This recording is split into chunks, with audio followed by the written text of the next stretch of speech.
Hi all. ഇന്ന് ഞാൻ എടുക്കാൻ പോകുന്നത് 10ാം ക്ലാസ്സിലെ 2ാമത്തെ യൂണിറ്റിലുള്ള ഉമ്മീദ് കി ദുനിയ എന്ന് പറയുന്ന യൂണിറ്റിലെ ആദ്യത്തെ ചാപ്റ്ററാണ് എടുക്കാൻ പോകുന്നത്. തുടങ്ങാം.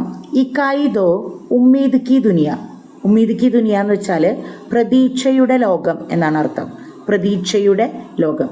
ഓക്കെ, ഇതിൽ ഗുൽസാർജിയുടെ 2 വരി കവിത കൊടുത്തിട്ടുണ്ട്, അതൊന്ന് വായിക്കാം.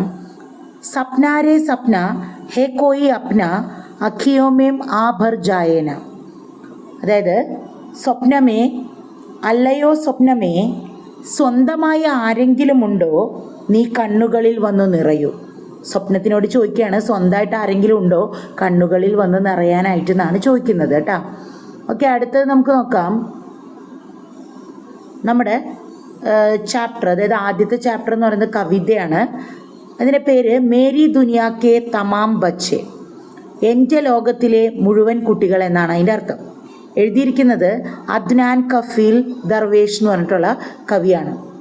ഓക്കെ, നമുക്ക് അദ്ദേഹത്തിനെ കുറിച്ച് താഴെ കൊടുത്തിട്ടുള്ളതൊന്ന് വായിച്ചിട്ട് വരാം, എന്നിട്ട് ചാപ്റ്ററിലേക്ക് കിടക്കാം. അദ്നാൻ കഫീൽ ദർവേഷ് കാ ജന്മ ഉത്തർപ്രദേശ് മേ ഹുവ. അതായത് അദ്ദേഹം ജനിച്ചത് ഉത്തർപ്രദേശിലാണ്. ഹിന്ദി की लगभग सभी प्रमुख पत्र पत्रिकाओं तथा वेब ब्लॉग पर उनकी कविताएं प्रमुखता से प्रकाशित एवं प्रशंसित है. അതായത് ഹിന്ദിയിലെ ഒരുവിധം പ്രശസ്തരായിട്ടുള്ള കവികളെ പോലെ തന്നെ ഇദ്ദേഹത്തിൻ്റെ കവിതകളും എവിടെയൊക്കെയാണ്, വെബ് ബ്ലോഗുകളിലൊക്കെയാണ് പ്രശംസ പറ്റിയിട്ടുള്ളതും പ്രസിദ്ധീകരിച്ചിട്ടുള്ളതും എന്നാണ് പറയുന്നത് കേട്ടോ. टिटूरते लेम्पोस्ट नीली बयास आदि उनके प्रमुख कविता संग्रह है. അതായത് അദ്ദേഹത്തിൻ്റെ പ്രധാനപ്പെട്ട കൃതികൾ ഏതൊക്കെയാണ്, അല്ലെങ്കിൽ കവിതാ സമാഹാരങ്ങൾ ഏതൊക്കെയാണെന്ന് വെച്ചാൽ ടിറ്റൂർത്തെ ലാമ്പ്, അപ്പോൾ തന്നെ നീലി ബയാജ്. വേ ഭാരത് ഭൂഷൺ അഗർവാൾ പുരസ്കാർ, രവിശങ്കർ ഉപാധ്യായ് സ്മൃതി കവിതാ പുരസ്കാർ, വേണുഗോപാൽ സ്മൃതി കവിതാ പുരസ്കാർ ആദി സെ സമ്മാനിത് ഹെ. അദ്ദേഹത്തിന് ഭരത്ഭൂഷൺ അഗർവാൾ പുരസ്കാരവും രവിശങ്കർ ഉപാധ്യായ് പുരസ്കാരവും വേണുഗോപാൽ സ്മൃതി കവിതാ പുരസ്കാരവും ഒക്കെ ലഭിച്ചിട്ടുണ്ടെന്നാണ് പറയുന്നത് കേട്ടോ. അദ്ദേഹം ജനിച്ചിട്ടുള്ളത് 30 ജൂലൈ 1994 കേട്ടോ. ഓക്കെ, നമുക്കപ്പോൾ ഇനി കവിത എന്താ നോക്കാം. കവിതയിൽ എന്തായാലും കുട്ടികളെ കുറിച്ചായിരിക്കും പറയുന്നുണ്ടാവുക, കുട്ടികളുടെ കാര്യങ്ങളൊക്കെ ആയിരിക്കും ഈ കവിതയിൽ പറയുന്നുണ്ടാവുക. നമുക്ക് നോക്കാം കവിത എന്താണെന്ന് നമുക്ക് ഒന്ന് വായിച്ച് നോക്കാം. ആദ്യത്തെ വരിയും അതിൻ്റെ അർത്ഥവും ഒക്കെ ഒന്ന് വായിച്ച് നോക്കാം കേട്ടോ. അപ്പോൾ കവിത നോക്കാം. वो जमा होंगे एक दिन और खेलेंगे एक साथ मिलकर वो साफ सुथरी दीवारों पर. എന്ന് വെച്ചാൽ വൃത്തിയാർന്ന ചുമരുകളിലവർ എന്നാണ് അർത്ഥം. വൃത്തിയാർന്ന ചുമരുകളിലവർ പെൻസിലോം കെ നോക്ക് രംഗിടേങ്കെ, പെൻസിൽ കൊണ്ട് കോറിയിടും. वो कुत्तों से बतियावेंगे और बकरियों से और हरे टिंडों से और चीडियों से. കുത്തോം സെ ബത്തിയായെങ്കിൽ എന്ന് പറഞ്ഞാൽ പട്ടികളെ കൊണ്ട്, ആടുകളെ കൊണ്ട്, ബക്രിയാം ആടുകളെ കൊണ്ട്, ടിൻഡോം എന്ന് പറഞ്ഞാൽ പുൽച്ചാടികളെ കൊണ്ട്, ചീഡിയാം എന്ന് പറഞ്ഞാൽ ഉറുമ്പുകളെ കൊണ്ടൊക്കെ അവർ സംസാരിപ്പിക്കും എന്നാണ് പറയുന്നത്, സംസാരിക്കും എന്നാണ് അവർ പറയുന്നത് കേട്ടോ. वो दौड़ेंगे बेदहशा हवा और धूप की मुसलसल निगरानी में और धरती धीरे धीरे और फैलती चली जाएगी उनके पैरों के पास. वो दौड़ेंगे बेदहश എന്ന് വെച്ച് കഴിഞ്ഞാൽ ഹവ ഓർ ധൂബ് മുസൽസൽ നിഗരാനിമേം എന്ന് വെച്ചാൽ അവരെന്ത് ചെയ്യും, കാറ്റിൻ്റെയും വെയിലിൻ്റെയും നിരന്തരമായ നിരീക്ഷണത്തിൽ അവരെന്ത് ചെയ്യും, ഓടിത്തിമർക്കും. ഓർ ധർത്തി ധീരെ ധീരെ, ഭൂമി മെല്ലെ മെല്ലെ, ഓർ ഫെൽത്തി ചലി ജായേഗി ഉൻകെ പേരോം കെ പാസ്, അവരുടെ കാലുകളുടെ അടുത്തേക്ക് ഭൂമി എന്താ പറയുക, പരന്നുകൊണ്ട് നീങ്ങിപ്പോകുമെന്നാണ് പറയുന്നത് കേട്ടോ. അടുത്ത വരി നോക്കാം. ദേഖ്ന वो तुम्हारी टैंगों में भालू भर देंगे एक दिन और तुम्हारी बंदूकों को मिट्टी में गहरा दबा देंगे. वो सड़कों पर घंटे गोदेंगे और पानी भर देंगे और पानियों में चपाचप लौटेंगे. എന്താ പറയണേ, കണ്ടോളൂ, നോക്കിക്കോളൂ, അല്ലെങ്കിൽ കണ്ടോളൂ. ഒരു നാളവർ നിങ്ങളുടെ ടാങ്കുകളിൽ എന്തു ചെയ്യും? മണൽ വാരി നിറയ്ക്കും. ഓർ തുമാരി ബന്ധുക്കോങ്കോ, നിങ്ങളുടെ തോക്കുകൾ അവർ എന്തു ചെയ്യും? മിട്ടിമേം ഗഹര ദബാതെങ്കെ, മണ്ണിൽ ആഴത്തിൽ കുഴിച്ചിടും. ഓ സടക്കോമ്പർ ഗണ്ടെ ഗോതെങ്കെ, അവർ റോഡുകളിൽ എന്തു ചെയ്യും? കുഴികൾ ഉണ്ടാക്കും. എന്നിട്ട് എന്തു ചെയ്യും? വോ പാനി ഭർദേങ്കെ, അതിൽ വെള്ളം നിറയ്ക്കും. ഓർ പാനിയോമേം ചാപ്പ ചപ്പ് ലോട്ടെങ്കെ, അവരെന്ത് ചെയ്യും? അതിൽ ചാടി തിമിർക്കും.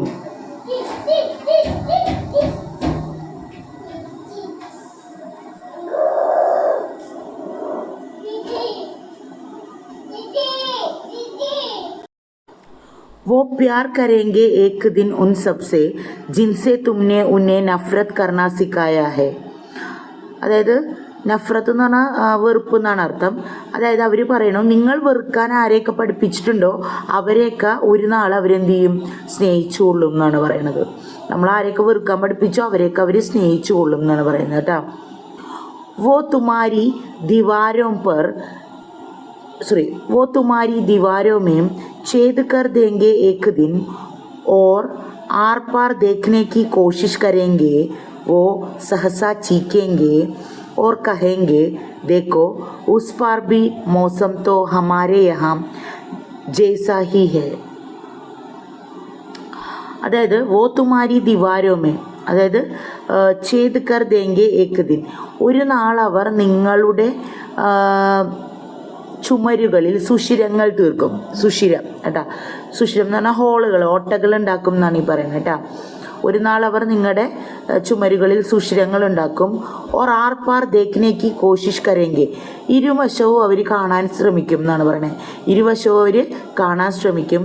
വോ സഹസ ചീക്കേങ്കെ or കഹേങ്കെ, ദേക്കോ uz par B mausam തോ ഹമാരെ യഹാം ജയ്സി ഹി ഹേ. അതായത് അവർ പറയും, എന്ത് പറയും എന്നാണ് അവർ പറയുന്നത്? ആർത്ത് വിളിച്ച് പറയും എന്നാണ് പറയുന്നത് അവർ സന്തോഷത്തോടെ. നോക്കൂ, അതായത് അപ്പുറത്തെ കാലാവസ്ഥയും നമ്മുടെ കാലാവസ്ഥ പോലെ തന്നെയാണ് എന്ന് അവർ പറയും എന്നാണ് പറയുന്നത് കേട്ടോ. वो हवा और धूप को अपने गालों के गिरदे महसूस करना चाहेंगे और तुम उस दिन उन्हें नहीं रोक पाओगे. वो हवा और धूप को अपने गालों के गिरदे, അതായത് അവർ കാറ്റിനെയും അതേപോലെ വെയിലിനെയും അവരുടെ കവിളിന് ചുറ്റും എന്ത് ചെയ്യും? അവർ അനുഭവിക്കാൻ ആഗ്രഹിക്കും കേട്ടോ. മഹസൂസ് കർണ എന്ന് പറഞ്ഞാൽ അനുഭവിക്കുക. ഓർ തും ഉസ്തിൻ ഉനെ നെഹി റോക്ക് പാവോങ്കെ, ഈ നാളുകളിൽ നമുക്ക് എന്ത് ചെയ്യാൻ പറ്റില്ല? അവരെ തടയാനായിട്ട് സാധിക്കില്ല. एक दिन तुम्हारे महफूज घरों से बच्चे बाहर निकल आएंगे और पेड़ों पे घोंसले बनाएंगे. उन्हें गिलहरियाँ काफ़ी पसंद है, वो उनके साथ ही बड़ा होना चाहेंगे. ഒരു നാൾ एक दिन തുമാരെ മഹ്ഫൂസ് ഘരോം സെ ബച്ചോ, ഒരു നാൾ കുട്ടികൾ എന്ത് ചെയ്യും? നിങ്ങളുടെ സുരക്ഷിതമായിട്ടുള്ള വീടുകളിൽ നിന്ന് പുറത്തേക്ക് വരും. ബാഹർ നിക്കലായെങ്കിൽ എന്ന് പറഞ്ഞാൽ പുറത്തേക്ക് വരും. ഓർ പേടോം പേ ഗോസിലെ ബനായെങ്കിൽ, അവരെന്ത് ചെയ്യും? മരങ്ങളിൽ കൂടുകൂട്ടും. ഉന്നെ ഗിൽഹരിയാം കാഫി പസന്ത് ഹേ, അവർക്ക് എന്തായിരിക്കും? അണ്ണാറക്കണ്ണന്മാരെ ഭയങ്കര ഇഷ്ടമായിരിക്കും. അവർ വോ ഉൻകെ സാത്ത് ഹി ബഡാ ഹോനാ ചാഹേങ്കെ, അവർ അവയ്ക്കൊപ്പം വളരാനായിട്ട് ആഗ്രഹിക്കും എന്നാണ് പറയുന്നത് കേട്ടോ. തും ദേഖോങ്കെ ജബ് വോ ഹർ ചീസ് ഉൾട്ടാ പുലട്ട് ദേങ്കെ ഉസേ ഓർ സുന്ദർ ബനാനെ കെ ലിയെ, അതായത് തും ദേഖോങ്കെ, നിങ്ങൾ കാണും എന്നാണ് പറയണത്. എന്ത്? അബ് വോ ഹർ ചീസ് ഉലട്ട് പുലട്ട് ദേങ്കെ ഉസേ ഓർ സുന്ദർ ബനാനെ കെ ലിയെ, അവർ സാധനങ്ങൾ തിരിച്ചും മറിച്ചും വെക്കും. എന്തിനു വേണ്ടിയിട്ടാ? കൂടുതൽ സുന്ദരമാക്കാൻ വേണ്ടിയിട്ട്. ഏക് ദിൻ മേരി ദുനിയാ കെ തമാം ബच्चे ചിടിയോം चीड़ियों, कीड़ों, नदियों, पहाड़ों, समुद्रों और तमाम वनस्पतियों के साथ मिलकर धावा बोलेंगे और तुम्हारी बनाई हर चीज़ को गिलौना बन देंगे. ഏക് ദിൻ അല്ലേ, ഏക് ദിൻ മേരി ദുനിയാക്കെ തമാം ബച്ചെ, ഒരു നാൾ എൻ്റെ ലോകത്തിലുള്ള കുട്ടികൾ എന്തു ചെയ്യും? ചീടിയോ, ഉറുമ്പുകളെ, കീടോ, കീടങ്ങളെ, നദിയോ, നദികളെ, പഹാടവും, കുന്നുകളെ, സമുദ്രവും, സാഗരങ്ങളെ, ഓർ തമാം വനസ്പതിയോം കെ സാത്ത്, പിന്നെ മുഴുവൻ ചെടികളുടെയും മരങ്ങളുടെയും കൂടെ ചേർന്ന് മിൽക്കർ ദാവാ ബോലേങ്കെ, ചേർന്ന് ആക്രമിക്കുകയും ഓർ തുമാരി ബനായി ഹർ ചീസ് കോ ഗിലൗന ബനാ ദേങ്കെ, നിങ്ങൾ ഉണ്ടാക്കി വെച്ച മുഴുവൻ വസ്തുക്കളെയും അവരെന്താക്കി മാറ്റും, കളിപ്പാട്ടമാക്കി മാറ്റുമെന്നാണ് പറയുന്നത്. ഈ കവിതയുടെ സാരാംശം എന്താണെന്ന് വെച്ചാൽ, കവിതയിൽ കവി കൊച്ചുകുട്ടികളെ ഈ ലോകത്തിലെ ഏറ്റവും ഒഴിച്ചുകൂടാൻ പറ്റാത്തൊരു വിഭാഗമായിട്ടാണ് കാണുന്നത്. മാത്രമല്ല കുട്ടികളൊക്കെ കൂടിച്ചേർന്ന് കളിക്കണം, അതുപോലെ അവർ പക്ഷികളോടും മൃഗങ്ങളോടും ഒക്കെ അതേപോലെ തന്നെ മരങ്ങളോടും ഒക്കെ നല്ല എന്താ പറയുക സംസാരിക്കണം, അവരോട് ഇണങ്ങിച്ചേർന്ന് ജീവിക്കണം എന്ന് ആഗ്രഹിക്കുകയാണ് കവി. പിന്നെ അദ്ദേഹം പറയുന്നുണ്ട്, മനുഷ്യൻ നിർമ്മിച്ചിട്ടുള്ള അപകടകാരികളായിട്ടുള്ള വസ്തുക്കൾ, അതായത് ഇപ്പോൾ നമ്മളോട് അതിൽ പറഞ്ഞിട്ടുണ്ട് ടാങ്ക്, തോക്ക്, അങ്ങനെയൊക്കെയുള്ള സാധനങ്ങളെ കുട്ടികൾ വെറുപ്പോടെ കാണണം. എന്നിട്ട് കുട്ടികളെല്ലാവരും ഒറ്റക്കെട്ടായിട്ട് നിൽക്കണം. അവർ ഭയങ്കര സ്നേഹത്തിനും അതേപോലെ തന്നെ സാഹോദര്യത്തിനൊക്കെ വലിയ വില കൊടുക്കണം. സാഹോദര്യത്തിനും ഭയങ്കര എന്താ പറയുക മഹത്വം കൽപ്പിക്കുന്നുണ്ട്. അപ്പോൾ തന്നെ അവർക്ക് പ്രകൃതിയായിട്ട് നന്നായിട്ട് ഇണങ്ങി കഴിയണം, അല്ലെങ്കിൽ അഭേദ്യമായ ബന്ധം ഉണ്ടാവണം എന്നാണ് ആഗ്രഹിക്കുന്നത്, കവി ആഗ്രഹിക്കുന്നത്.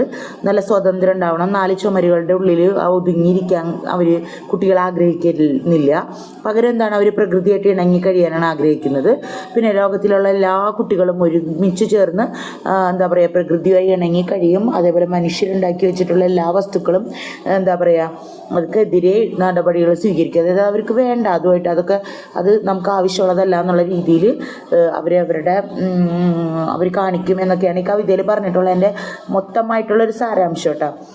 പിന്നെ കവി എന്താ ചെയ്യണതെന്ന് വെച്ച് കഴിഞ്ഞാൽ, മനുഷ്യനുണ്ടാക്കിയിട്ടുള്ള എല്ലാ സാധനങ്ങളും ഒരു കളിപ്പാട്ടമാണെന്നാണ് പറയുന്നത്, അല്ലെങ്കിൽ ഒരു കളിയാട്ടമാണെന്നാണ് പറയുന്നത്. കുട്ടികളെ നമ്മൾ എന്താ പറയുക കൂടുതൽ മികച്ചതാക്കാൻ വേണ്ടിയിട്ട് ആഗ്രഹിക്കുക. അപ്പം എന്താ പറയുക ഭാവിയുടെ പ്രതീകങ്ങളായിട്ടാണ് ഇവിടെ കുട്ടികളെ കാണിച്ചിരിക്കുന്നത്. ഭാവിയുടെ പ്രതീകങ്ങളായിട്ടാണ് കുട്ടിയെ കാണിച്ചിരിക്കുന്നത്. മനുഷ്യരുണ്ടാക്കി വെച്ചിട്ടുള്ള വസ്തുക്കളൊക്കെ കളിപ്പാട്ടങ്ങളായിട്ടുമാണ് കാണിച്ചിരിക്കുന്നത്. ഇതാണ് ഈ കവിതയുടെ സാരാംശം. അപ്പോൾ അടുത്ത പാഠവുമായി അടുത്തൊരു ക്ലാസ്സിൽ വീണ്ടും കണ്ടുമുട്ടുന്നത് വരെ സൈനിങ് ഓഫ്.